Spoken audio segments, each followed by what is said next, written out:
En el nombre del Padre, y del Hijo, y del Espíritu Santo. Amén. Vamos a utilizar el rito de bendición y aspersión del agua que se usa especialmente en los domingos. Invoquemos, hermanos, Dios Padre, todo medio de purificación. Quisiste limpiarnos del pecado y darnos el don de la vida eterna. Te pedimos que bendigas esta agua para que sea signo de tu protección en este día consagrado a ti, Señor. Por medio de esta agua renueva también en nosotros la fuente viva de tu gracia y líbranos de todo mal de alma y cuerpo para que nos acerquemos a ti con el corazón limpio y recibamos dignamente tu salvación. Por Jesucristo nuestro Señor. Amén.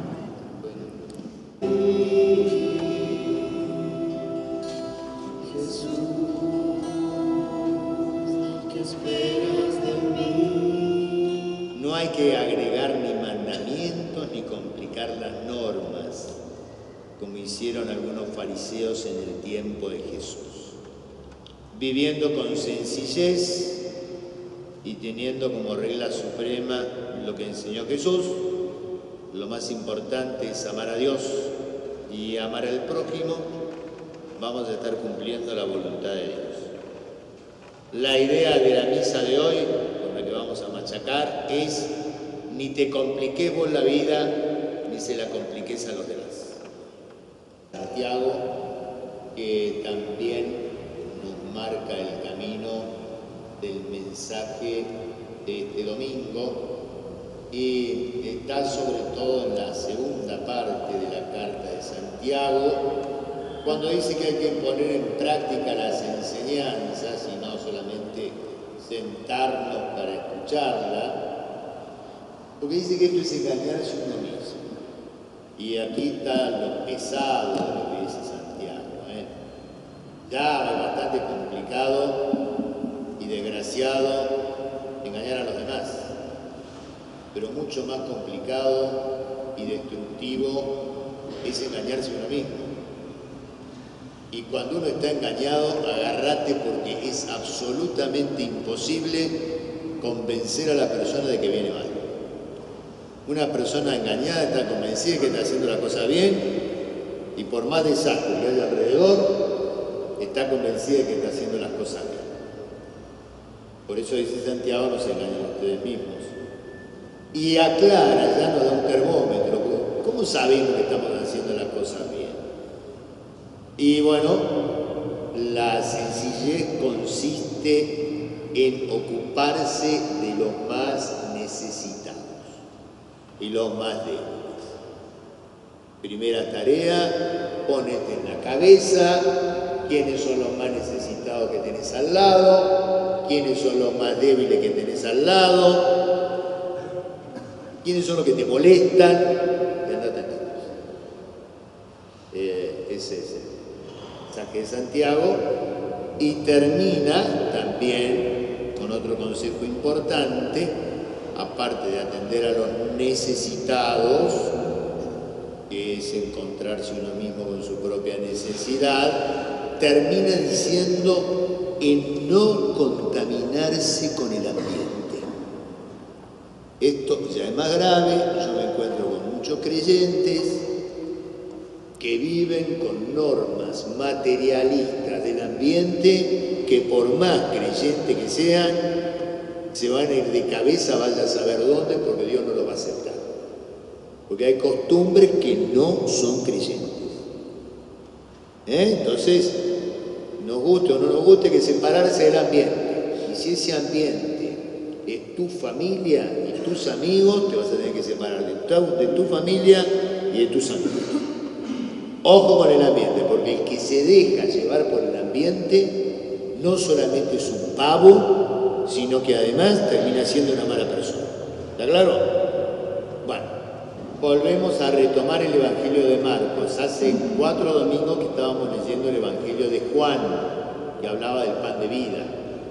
Ahora volvemos a retomar el Evangelio de Marcos que estábamos leyendo antes, Hoy toca un evangelio un poquito largo, que muchas veces lo hemos escuchado y lo vamos a profundizar en la medida de lo posible.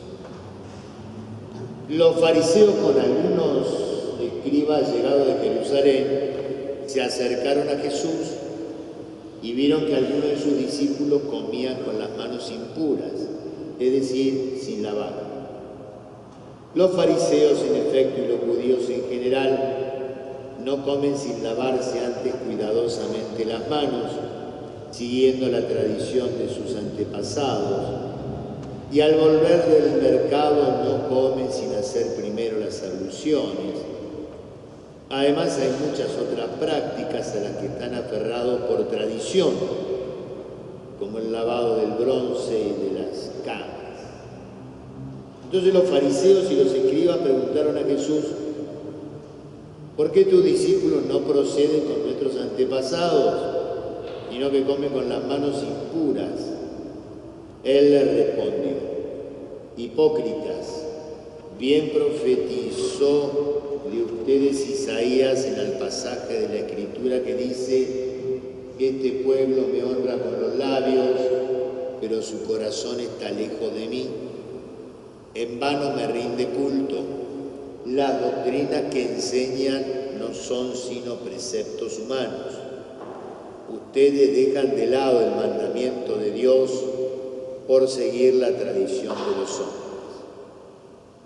Y Jesús, llamando otra vez a la gente, le dijo: escúchenme todos y entiéndanlo bien. Ninguna cosa externa que entra en el hombre puede mancharlo.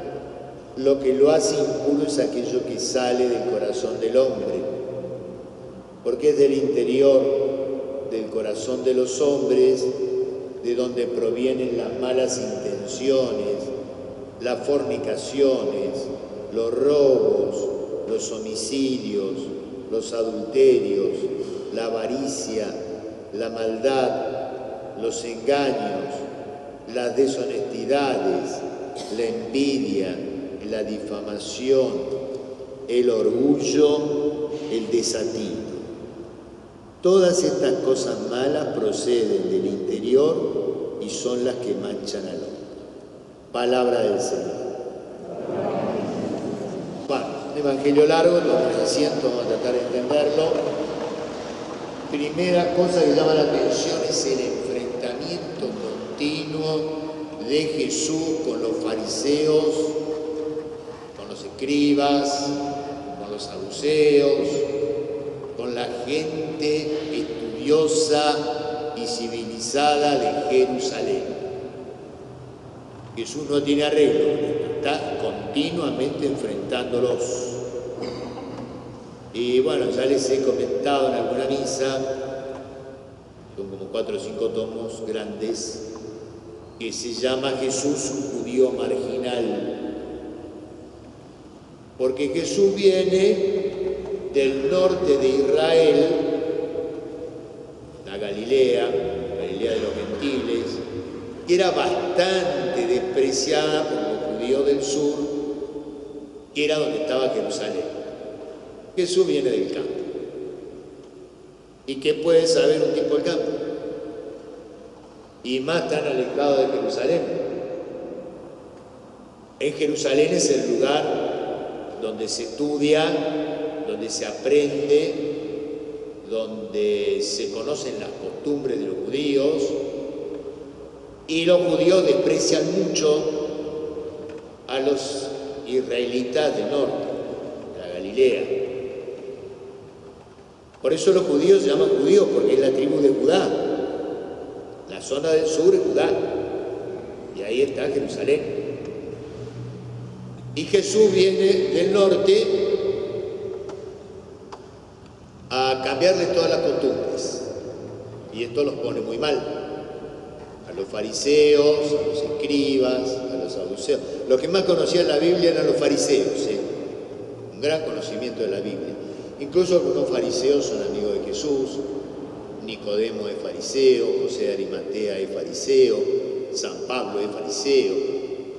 O sea que no hay que pensarse que todos eran unos tipos cabeza dura. tiene que ir aclarando las cosas porque Jesús los ayuda a que se aclaren.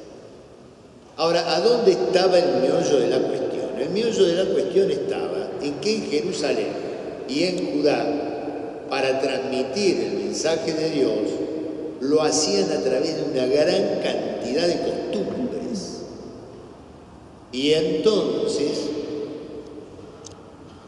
había como 600 y pico, 605 concretamente creo que son, mandamientos para cumplir la ley de Dios. ¿Quién puede cumplir eso? ¿Quién se acuerda de 600 mandamientos? Nadie. Si no te acordás de los 10 mandamientos, ¿cómo te vas a acordar de 600? ¿No es cierto? Entonces, había una discusión entre los judíos a ver cómo arreglaban este asunto. Y por eso van y le preguntan a Jesús, y Jesús dice, mire, hay 2 mandamientos importantes y nada más. Amar a Dios y amar a Dios. Y liquida la cuestión. Y acá el enfrentamiento con los fariseos es porque los discípulos de Jesús han comido sin lavarse las manos y Jesús les dice, mire, ya la Biblia, Isaías dice que acá hay una falsedad porque están cumpliendo manera de ver las cosas que tienen los hombres, pero no es lo que enseñó Dios, que también es lo que nos dice la primera lectura. Dice Dios, no añadan ni quiten nada de lo que yo les ordeno a través de Moisés. A veces podemos añadir muchas cosas y complicarle la vida a los demás, que es lo que le dije al comienzo de la misa. O a veces podemos tratar de arreglar las cosas y las recortamos para que no sean tan bravas. Y entonces no cumplimos tampoco con la ley de Dios, que la ley de Dios es objetiva. Jesús llama a la gente y le va a explicar algo. Yo se lo voy a explicar así. Las costumbres que tenían los judíos que venían de varios siglos antes, las tenían porque eran costumbres higiénicas para cuidar el cuerpo. Cuando estabas en el desierto, te podía pasar cualquier cosa, podía venirte una peste, la ligaba a todo el mundo. Así que son costumbres higiénicas que tienen bastante que ver con la moral. Para vivir bien, lo primero que tenés que hacer es cuidar tu cuerpo. Y no cuidar tu cuerpo, menos vas a cuidar el alma. Pero tampoco tienen que ser pavadas como las que hacían los fariseos y los saduceos. En su momento tenían sentido porque estaban viviendo en un contexto donde lo impuro era aquello que podía traer la muerte. Y siempre pongo un ejemplo que ayuda bastante. El problema con la carne de cerdo. Tienen prohibido comer carne de cerdo. ¿Por qué? Porque si en el desierto, con un calor terrible, comes carne de chancho, vas a ver la triquinosis que te vas a agarrar. ¿Entienden cómo es? Entonces por eso a los cerdos lo tienen ahí, no lo quieren ni tocar. Tenían razón, había enfermedades. Ahora ya después uno evoluciona un poco y cambia las condiciones de vida, también tienen que cambiar las costumbres y estos no cambian las costumbres por mantener una obediencia inútil, donde pierden el sentido y se quedan con la materialidad. Entonces yo la vez pasada lo que les comenté fue que en una clase que yo tenía de filosofía con un profesor bastante humorista, nos enfrentó a todos y nos señaló así con el dedo. Entonces nos quedamos todos mirando. Y lo que nos dijo es, no miren el dedo, sino fíjense a dónde estoy apuntando. ¿Comprenden? Lo que importa no es el dedo, sino lo que yo estoy señalando. Para eso tengo que quedarme atento a lo que es una señal. Después Jesús llama a la gente, ya no a los fariseos y los saduceos, llama a la gente y le dice, miren, lo que les va a manchar no es lo que si comen con las manos sucias o no. Lo que los va a manchar son las intenciones que tienen. Aquí está el problema. Lo que te mancha el alma y la vida son las intenciones que podés tener o que podés firmar. Podés tener intenciones y la vas a tener que arreglar a la vida que Dios quiere. Si tenés una intención que te tironea y tratás de arreglarla, no hay problema. Si tenés una intención que te tironea y te dejas llevar, bueno, ahí sí nos vamos a encontrar con el prójimo. Y acá Jesús nombra 12 desviaciones graves. Y si nos metemos en San Pablo, nos vamos a encontrar con más desviaciones todavía. O sea que esto quiere decir que la tendencia a vivir loquitos que tenemos adentro es bastante grande. Y que por lo tanto tiene que ser más fuerte la voluntad de acercarnos a Dios. Para acercarnos a Dios, acercarnos a Dios no es nada complicado. Es asunto de querer a Dios de todo corazón y de saber acercarnos a los hermanos cuando están en peores condiciones. Es muy fácil acercarse a un hermano que anda fenómeno. El problema es cuando te tenés que acercar a un enfermo, a un drogadicto, a un alcohólico, a un loquito. Ese. Yo quiero saber qué haces. Y Jesús quiere que nos metamos allí. Bueno, ahora nos ponemos de pie y vamos a rezar el Señor.